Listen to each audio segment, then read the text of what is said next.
ঘটনাস্থল এনকাউন্টার বারুইপুরে জঘন্য ঘটনা। সেই ঘটনায় মূল অভিযুক্ত অন্যতম অভিযুক্ত রাদার প্রভাস মণ্ডল, তাকে নিয়ে ঘটনাস্থলে যখন পুলিশ যায় পুনর্নির্মাণে, পুলিশকে অ্যাটাক করার চেষ্টা করে, পুলিশের রিভলভার ছিনিয়ে নেয় সে, আর তারপর আত্মরক্ষায় পুলিশ গুলি চালায়। এই ছবিটা আমাদের মনে করিয়ে দিচ্ছে জমা খরচ মডেলের কথা। ভাবছেন কি সেটা? বাংলায় জমা খরচ মডেল, সকালে জমা বিকেলে খরচ। বিরোধী দলনেতা থাকাকালীন গুন্ডা দমনের প্রতিশ্রুতি দিয়েছিলেন শুভেন্দু অধিকারী।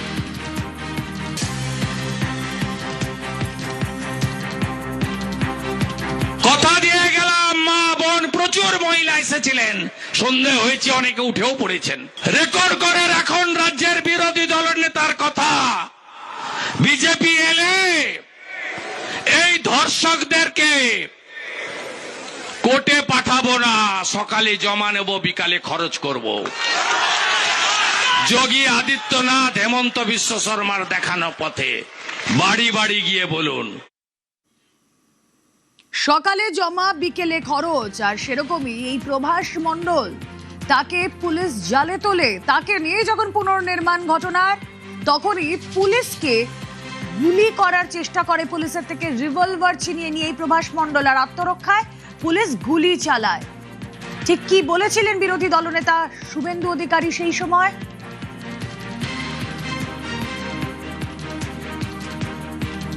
কথা দিয়ে গেলাম, মা বোন প্রচুর মহিলা এসেছিলেন, সন্দেহ হয়েছে অনেকে উঠেও পড়েছেন।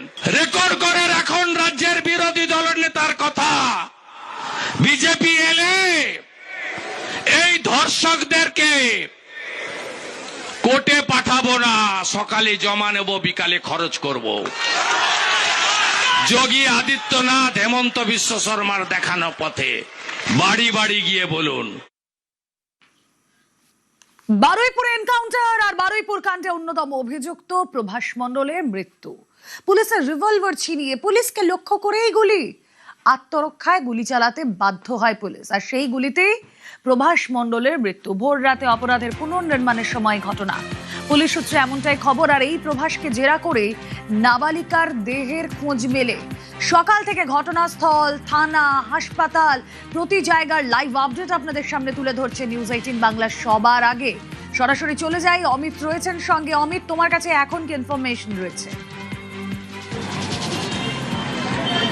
দেখো, কালকে রাতে যে ঘটনা, পুনর্নির্মাণ করতে যাওয়া এবং প্রভাস মণ্ডলকে নিয়ে পুনর্নির্মাণ করতে গিয়ে শেষ পুনর্নির্মাণ একদম ঘটনাস্থলেই পুলিশের রিভলভার তিনি ছিনিয়ে নেন এবং ছিনিয়ে নিয়ে পুলিশকে লক্ষ্য করে গুলি চালায় এবং তারপরে সে পালানোর চেষ্টা করে। আত্মরক্ষাতে পুলিশ তাকে পুলিশ গুলি চালায় এবং সেই গুলিবিদ্ধ হয় এবং জখম অবস্থা থেকে বারুইপুর হাসপাতালে নিয়ে যাওয়া হলে সেখানে চিকিৎসকরা মৃত বলে ঘোষণা করে। এবং এর পরবর্তী পর্যায়ে যে পুলিশের যে রুল রয়েছে এবং একই সঙ্গে সুপ্রিম কোর্ট এবং মানবাধিকার কমিশনের যে গাইডলাইন রয়েছে, সেই গাইডলাইন মেনেই আইনি প্রক্রিয়া ইতিমধ্যে শুরু হয়েছে। অর্থাৎ যে রিভলভার দিয়ে গুলি ছোড়া হয়েছিল সেই রিভলভারটি ইতিমধ্যে বাজেয়াপ্ত করা হয়েছে বা সেই রিভলভারটি সিজার করা হয়েছে। এবং ঘটনাস্থল থেকে আসার পর যেহেতু এনকাউন্টার একটি ঘটনা ঘটে, অর্থাৎ রিকনস্ট্রাকশন করতে নিয়ে যাওয়া, সেখানে গিয়ে পুলিশকে লক্ষ্য করে গুলি চালানো, অর্থাৎ পুলিশের রিভলভার ছিনিয়ে নেওয়ার ঘটনা, পুরো বিষয়টিকে উল্লেখ করে একটি জিডি ইতিমধ্যেই জিডি এন্ট্রি ইতিমধ্যে করা হয়েছে। এবং একই সঙ্গে যে গাইডলাইন রয়েছে সেই গাইডলাইন মেনে সেই যখন অভিযুক্তকে চিকিৎসার জন্য নিয়ে যাওয়া হয়েছিল হাসপাতালে, সেখানে তার মৃত্যু হয়েছে। তার পরিবারকে বিষয়টি জানানো হয়েছে ইতিমধ্যে পুলিশের তরফে। ঘটনাস্থলে যে সমস্ত পুলিশ আধিকারিক বা পুলিশ কর্মী, অর্থাৎ এসআইটির টিম এবং তদন্তকারী অফিসার যারা ছিলেন, যারা রিকনস্ট্রাকশন করতে নিয়ে গেছিলেন, তাদের যে প্রাথমিক যে স্টেটমেন্ট বা প্রাথমিক পর্যায়ের যে বয়ান, সেটি ইতিমধ্যে রেকর্ড করে রাখা হয়েছে। এবং একই সঙ্গে এনকোয়েস্ট করা এবং পোস্টমর্টমের ক্ষেত্রে যে গাইডলাইন রয়েছে সেই সমস্ত পদ্ধতি ইতিমধ্যেই মেনে চলার কাজ কিন্তু শুরু করে দেওয়া হয়েছে। অর্থাৎ ম্যাজিস্ট্রেট পর্যায়ের একজন অফিসার বা ম্যাজিস্ট্রেটের উপস্থিতিতে বডির ইনকোয়েস্ট হবে এবং তারপরে ময়নাতদন্ত হবে এবং পুরো বিষয়টি ভিডিওগ্রাফি করা হবে। এমনটাই কিন্তু নিয়ম বা গাইডলাইনই এমনটা কিন্তু উল্লেখ রয়েছে এবং সেই মেনেই পরবর্তী যে পদক্ষেপগুলো রয়েছে সেগুলো কিন্তু করা কাজ ইতিমধ্যে শুরু হয়ে গেছে পুলিশের তরফে। তোমায় জানিয়ে রাখবো, আমি এই মুহূর্তে বারুইপুর থানাতে রয়েছি। বারুইপুর থানাতে আইজি প্রেসিডেন্সি রেঞ্জ তিনি সকাল থেকে রয়েছেন, অ্যাডিশনাল এসপি এসপি রয়েছেন, এছাড়া অন্যান্য পুলিশ আধিকারিক যারা বারুইপুর পিডি যারা রয়েছেন তারা কিন্তু এই মুহূর্তে থানায় রয়েছেন। অন্যদিকে তদন্তকারী অফিসার এবং আরও যারা গতকাল রাতে রিকনস্ট্রাকশন করতে যারা নিয়ে গিয়েছিলেন প্রভাসকে, তাদের মধ্যে থেকে 3 জন অফিসার ইতিমধ্যে এসপি অফিসে তারা গিয়েছেন, এসপির সঙ্গে তারা দেখা করবেন এবং এসপিকে পুরো বিষয়টিও তারা বিস্তারিতভাবে জানাবেন। এবং রাজ্য পুলিশের ডিজি সিদ্ধিনাথ গুপ্তা, তার কাছেও একটি প্রাথমিক পর্যায়ে কিন্তু একটা রিপোর্ট কিন্তু পাঠানো হবে, এমনটা কিন্তু বারুইপুর পুলিশ জেলা সূত্র থেকে জানা যাচ্ছে। এবং ডিজিপি নিজের আসারও কথা রয়েছে এই আজকে বারুইপুর থানাতে। সব মিলিয়ে গতকাল রাতে মামলার তদন্তের স্বার্থে, কারণ তোমাকে জানিয়ে রাখবো যে ধর্ষণ ও খুনের ঘটনার পরবর্তী সময় যখন বিচার প্রক্রিয়া শুরু হবে বা চার্জশিট যখন দেওয়া হবে, সেক্ষেত্রে অভিযুক্তদের স্টেটমেন্টের সঙ্গে ঘটনাস্থলের পুঙ্খানুপুঙ্খ বিবরণ কিন্তু সেখানে দিতে হয়। এবং এখন বিএনএস এর যে নিয়ম, সেক্ষেত্রে পুরো বিষয়টি ভিডিওগ্রাফি করে রাখার যে নিয়ম রয়েছে, সেক্ষেত্রে স্টেটমেন্টের সঙ্গে ঘটনাস্থলের যে বয়ান, তার যে ভিডিওগ্রাফি, সমস্তটা কিন্তু আরইউডি অর্থাৎ চার্জশিটের সঙ্গে যে নথি জমা দেওয়া হয় পুলিশের তরফে বা তদন্তকারী সংস্থার তরফে, সেখানে কিন্তু সেই সমস্ত তথ্য থাকে। সেক্ষেত্রে পুনর্নির্মাণ করতে নিয়ে যাওয়া হয়েছিল প্রভাসকে, এবং সেখানে গিয়ে সে পালানোর চেষ্টা করেছে, কারণ এলাকাটা তার একদম নখদর্পণে, কোথা থেকে কোথায় বেরোনো যায়, কোথা থেকে সে পালিয়ে যেতে পারে।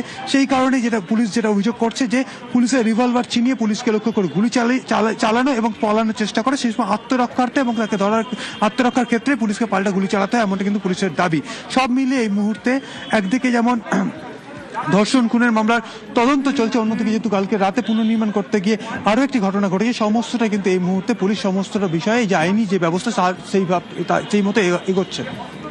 ওকে,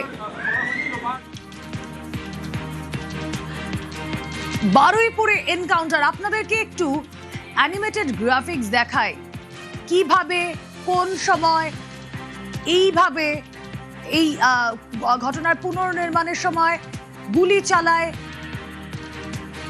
পুলিশ। আপনারা দেখছেন ঘটনার পুনর্নির্মাণের জন্য নিয়ে যাওয়া হয়েছিল অন্যতম অভিযুক্ত এই প্রভাস মণ্ডলকে। পুলিশের থেকে রিভলভার ছিনিয়ে নেয় সে, পুলিশকে তাক করে গুলি করার চেষ্টা, আর তারপর আত্মরক্ষার্থে পুলিশের পাল্টা গুলি।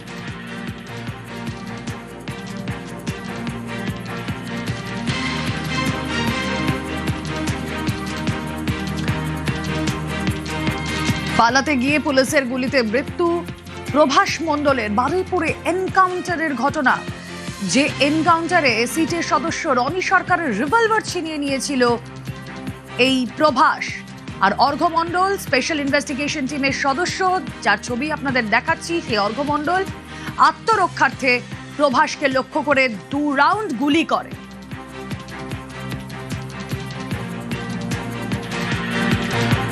সরাসরি চলে যায়, অপর সহকর্মী অর্পণ রয়েছেন সঙ্গে। অর্পণ, রবিবার থেকে আজ বুধবার, এর মধ্যেই এই বাংলায় যে জমা খরচ মডেল, সেটা আমরা দেখতে পেলাম। আমরা দেখলাম যে ঘটনার পুনর্নির্মাণ এবং পুলিশকে তাক করে যখন গুলি চালাতে গেল এই প্রভাস মণ্ডল, তাকে পাল্টা গুলি করা হলো। এই রবিবার থেকে এই পর্যন্ত অনেকগুলো ঘটনাক্রম আমরা দেখেছি, তুমি লাইভ করেছো সেই জায়গা থেকে, একটু জানতে চাইবো বিস্তারিত।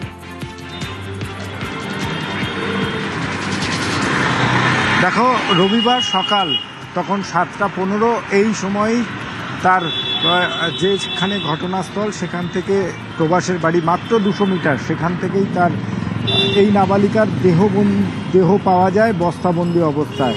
তখন থেকেই আমরা দেখেছি যে ঘটনাক্রমে যে তথ্য উঠে এসেছে, সবই উঠে এসেছে এই প্রভাসের মুখ থেকে। প্রভাস জানিয়েছিল সে মেয়েটাকে ভুলিয়ে নিয়ে গিয়েছিল, 4 জনের কাছে তুলে দেয়, তার নাম বলেছে, বারে সেই নাম বদল করেছে সে, এবং সে এই দেহ খোঁজার কাজ সেই নিজেই করেছিল। সে ঘটনাস্থলে গিয়ে দেহটি আইডেন্টিফাই করে দেয় যে এই জায়গায় পড়ে রয়েছে, এবং তারপরে পুলিশের কাছে পুলিশ যখন জানতে চাইলো যে কি কারণে তাকে অপহরণ করা হয়েছিল, কি কারণে তাকে নিয়ে যাওয়া হচ্ছিল, সে বারে কিন্তু ভুল তথ্য দিচ্ছিল, কোনো সময় সঠিক তথ্য দেয়নি। প্রথমে সে জানিয়েছিল এই নাবালিকে নিয়ে যাওয়ার জন্য সে 10,000 টাকা পাবে বা 50,000 টাকা পাবে, কোনো সময় বলেছে 10, কোনো সময় বলেছে 50। কার হাতে তুলে দেওয়া হবে তারও নাম কিন্তু বারে বদল করা হয়েছে, এবং সেখান থেকে দেখা গিয়েছে যে একটা পাচার চক্র যোগ থাকতে পারে, এবং সেই ঘটনায় যার নাম এসেছে তাদেরকে প্রত্যেককে গ্রেপ্তার করে তাদেরকে সামনাসামনি জেরা করা হয়েছে। এবং এই ঘটনাক্রম যে কি কারণ, মূল কারণটা কি, মূল কারণ ওই নাবালিকাকে গণধর্ষণ না মূল কারণ পাচার, সেটা কিন্তু এখনো পর্যন্ত পরিষ্কার করে সে পুলিশের কাছে তথ্য দেয়নি। যতটুকু সে তথ্য দিয়েছে সেই তথ্যটাই পুলিশ যাচাই করার জন্য প্রয়োজন ছিল এই পুনর্নির্মাণ। যে পুনর্নির্মাণ করতে গতকাল মধ্যরাতে তাকে নিয়ে যাওয়া হয়। সকাল থেকে যে বিষয়টা জানাচ্ছিলাম যে মধ্যরাত কেন বেছে নেওয়া হলো, সেখানে কিন্তু একদম পরিষ্কার করে জানানো হচ্ছে যে যে জনরোষ, তুমি জানবে যে একজন নির্দোষ তার মৃত্যু হয়েছে। ওকে, এই ঘটনার পর আমরা কথা বলেছিলাম অনেকের সঙ্গে। কামদুনি সেই ঘটনা আজও হাড়হীন করে দেয়। কামদুনির ফাইল খুলেছে পালা বদলের পর। বিচারের আশায় বুক বাঁধছে কামদুনি। প্রভাসের এনকাউন্টারে আশা মৌসুমী কয়ালে।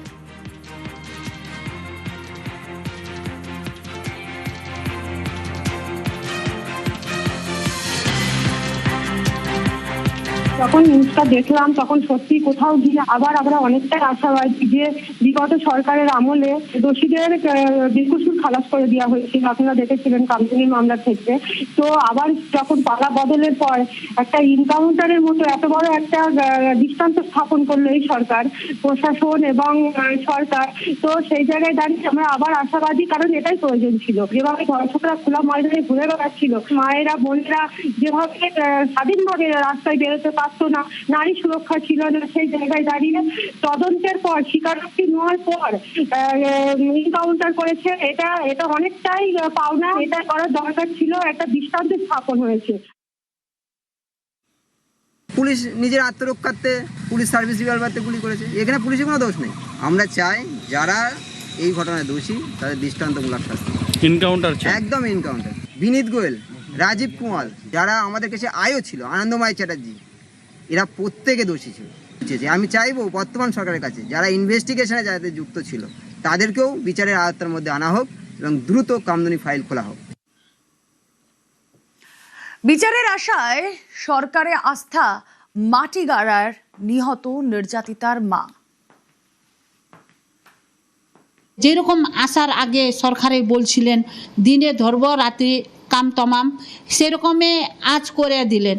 সেই জন্য আমিও আশাবাদী হয়েছি। এখন আমার মেয়েও ন্যায় পাবে। মোহাম্মদ আব্বাস আজ পর্যন্ত জেলের ভাত খায়া সুস্থভাবে জেলে থাকতে পাবে না। শুধু 20 সাল সাজাতে হবে। শুভেন্দ্র স্যার, আপনি আমাকে একটু সময় দেন, আমি আপনার কাছে দেখা করতে চাই। আমি আমার কেস আপনার সাথে ডিসকাস করতে চাই। মোহাম্মদ আব্বাস, ওকে ফাঁসি লাগবে, ওর ছাড়া কিছু লাগবে না স্যার। ফাঁসি ফাঁসি ফাঁসি স্যার, নাইলে কোনো অপরাধীর মনে ভয় থাকবে না। ওরের মেয়েকে মারবে আর নিষ্পিকির ভাবে ওরা ঘোরাচলা করবে।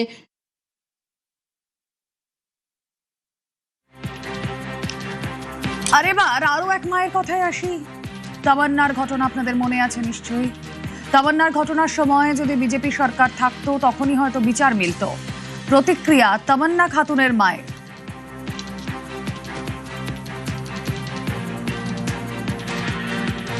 এই সরকারকে ধন্যবাদ যে ছোট্ট মেয়েটাকে যে মেরেছে সেই ক্রিমিনালকে অন্তত এই দুনিয়া থেকে সরিয়ে দিয়েছে, সেটাও আবার 7 দিনের মধ্যে।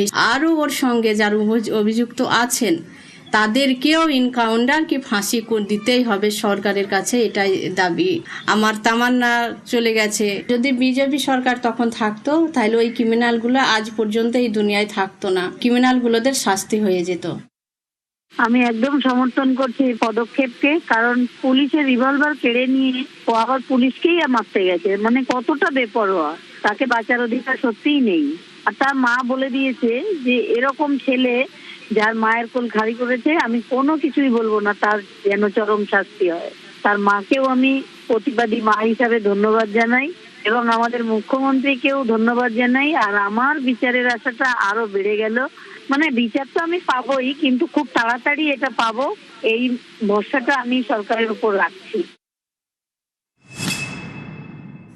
বারুইপুরে এনকাউন্টার ঘটনাস্থলে সবার প্রথম পৌঁছে যাই আমরা, নিউজ 18 বাংলা। এবং সেই ঘটনাস্থলে কোথায় পুলিশ নিয়ে যাচ্ছিল এই প্রভাস মণ্ডলকে ঘটনার পুনর্নির্মাণ করতে নিয়ে যাওয়া হয়, যেখান থেকে এই নাবালিকার দেহ উদ্ধার হয়।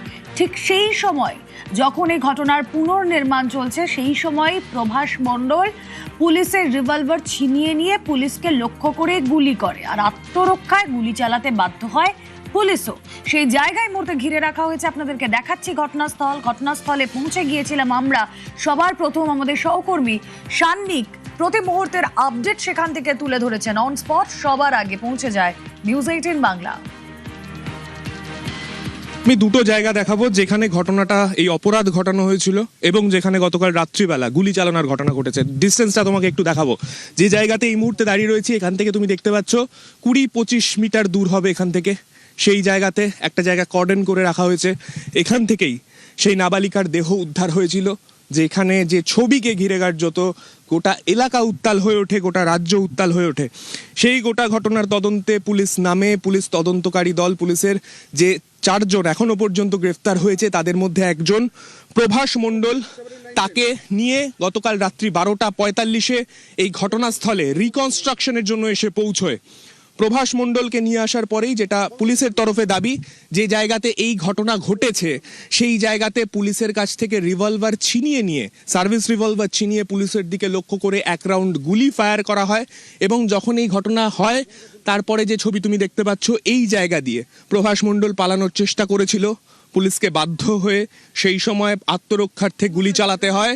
পুলিশকে লক্ষ্য করে গুলি চালানোর পরে পাল্টা গুলিতে এই জায়গাতেই প্রভাস মণ্ডলের মৃত্যু হয়। এবং ঢোকার জায়গাটা কিন্তু যথেষ্ট দুর্গম, তাই এই জায়গার একটা অ্যাডভান্টেজ প্রভাস মণ্ডল সহ যারা অভিযুক্ত তাদের রয়েছে, কেননা তারা এই জায়গাটা খুব ভালোভাবে চেনে, তারা কিভাবে কোথা দিয়ে বেরোতে হয় তারা জানে। তাই সেই জায়গা দিয়ে সে পালানোর চেষ্টা করেছিল। সে ভেবেছিল এখান দিয়ে সে পালিয়ে যেতে পারলে পুলিশ তাকে ধরতে পারবে না, কেননা মধ্যরাত তখন ঘড়ির কাঁটায়। ঠিক সেই সময় পুলিশের পাল্টা গুলি, এবং সেই গুলিতেই প্রভাস মণ্ডলের মৃত্যু। নির্যাতিতার বাবা তিনি কি বলছেন?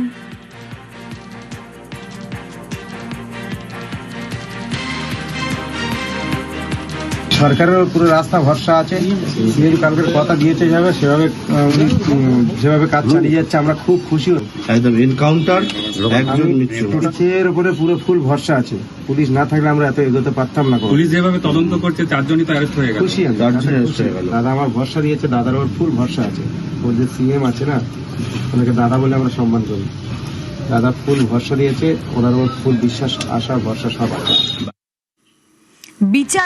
বিচারের আশা পরিবার করেছে নির্যাতিতার পরিবার। শুভেন্দু অধিকারী মুখ্যমন্ত্রী তিনি যখন গেলেন, তিনি পরিবারের সঙ্গে কথা বলে আশ্বস্ত করেছেন যে যা করার সরকার করবে।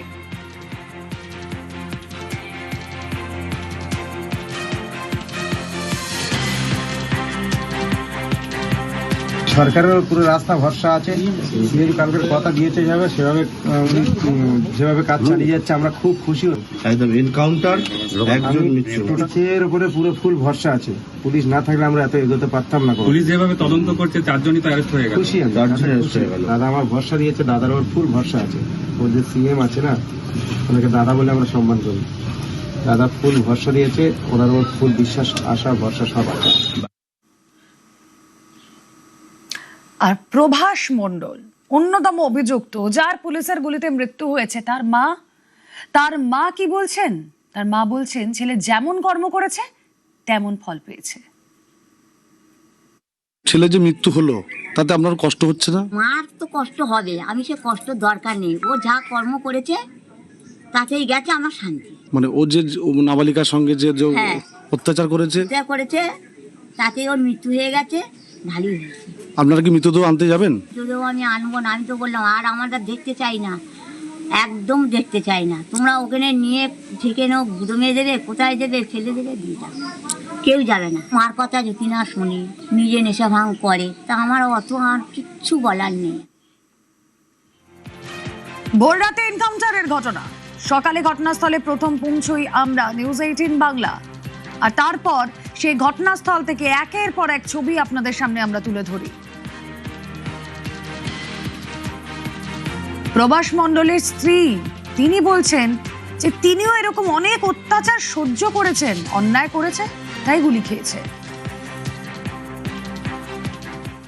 এরকমই আমার বিয়ের পরেও আমি নোংরামও দেখেছি, অনেক অত্যাচার করে আমি এখন সংসার করছি। তা আমি মানে মেনেই নিয়েছি যে ও করেছে। এই যে পুলিশের গুলিতে মারা গেল, কিছু বলবেন? ও অন্যায় করেছে, ও দোষ করেছে, ও হচ্ছে গুলি খেয়েছে, এটা বলার কিছু নেই। বারুইপুরের এই ঘটনা, বারুইপুর এনকাউন্টার, বারুইপুর কাণ্ডে অন্যতম অভিযুক্ত প্রভাস মণ্ডলের মৃত্যু। সরকারের ওপর পরিবার আস্থা রেখেছে এবং আত্মরক্ষায় পুলিশ গুলি চালিয়েছে। এই ঘটনা জঘন্যতম অপরাধ। বারুইপুরের বুকে ঘটে যাওয়া ঘটনা, নাবালিকার গণধর্ষণ খুনে অন্যতম অভিযুক্ত প্রভাস মণ্ডল, পুলিশের গুলিতে তার মৃত্যু।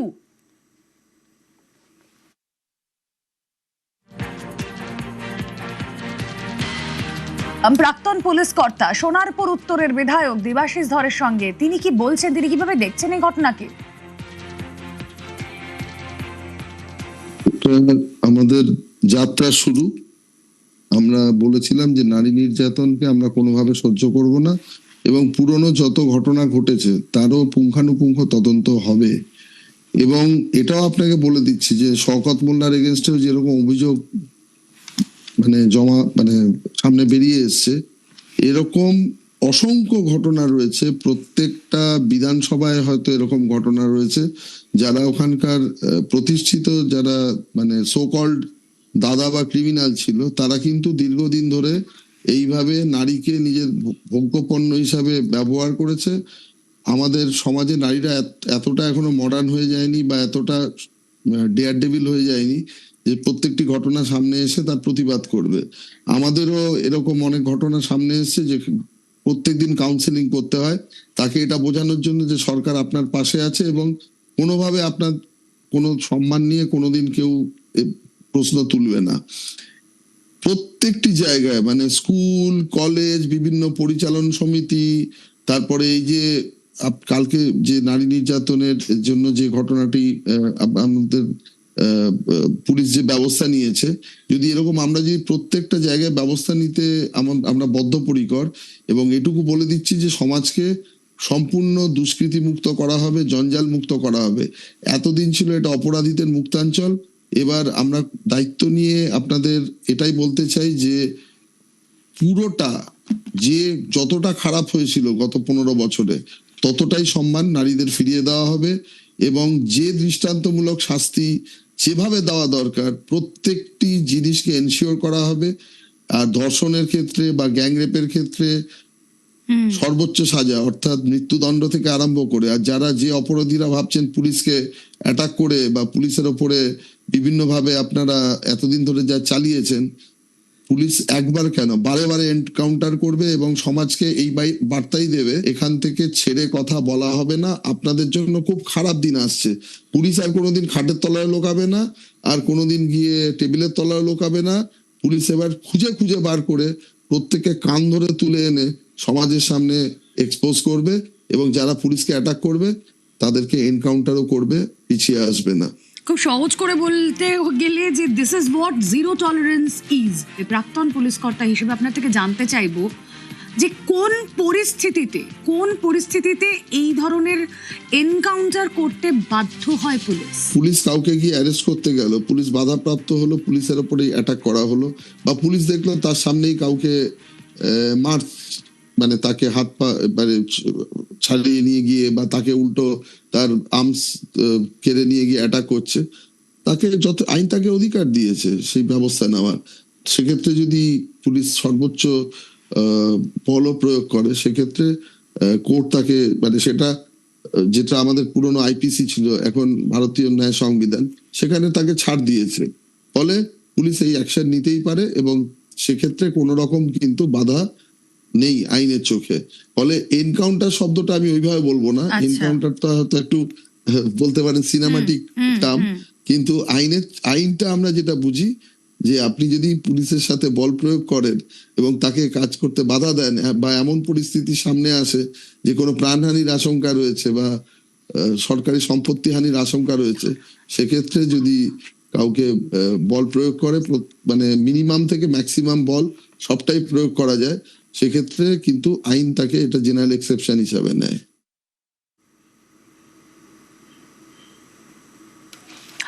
আমরা কথা বলেছিলাম প্রাক্তন এনএসজি কর্তা দীপাঞ্জন চক্রবর্তী, উত্তরপাড়ার বিধায়ক, তার সঙ্গে। তিনি কি বলছেন? এটা দুর্ঘটনাই বলবো। পুলিশ যখন ওই রিকনস্ট্রাক্ট করাতে নিয়ে গিয়েছিল, সেখানে ওই মূল অভিযুক্ত যে ছিল প্রভাস মন্ডল, সে পুলিশের অস্ত্র ছিনিয়ে নিয়ে পালানোর চেষ্টা করে। এই সময় এবং পুলিশের উপর গুলি চালায়। সেখানে পুলিশ তো প্রতিবর্ত ক্রিয়া বলুন, সেলফ ডিফেন্স বলুন, কাউন্টার ফায়ার করবেই। আইনের বিচারে ওর ফাঁসি হওয়া উচিত ছিল, কিন্তু ঠিক আছে, যেরকম কর্ম করেছে সেরকম ফল পেয়েছে। মমতা ব্যানার্জির জামানায় ধর্ষক খুনিরা পুরস্কার পেত, কারণ মুখ্যমন্ত্রী ছাড়িয়ে আনতেন। কিন্তু এই জামানায় তারা যথোপযুক্ত শাস্তি পাবে, যাতে সেই শাস্তি দেখে অন্য মানুষরা ভয় পায়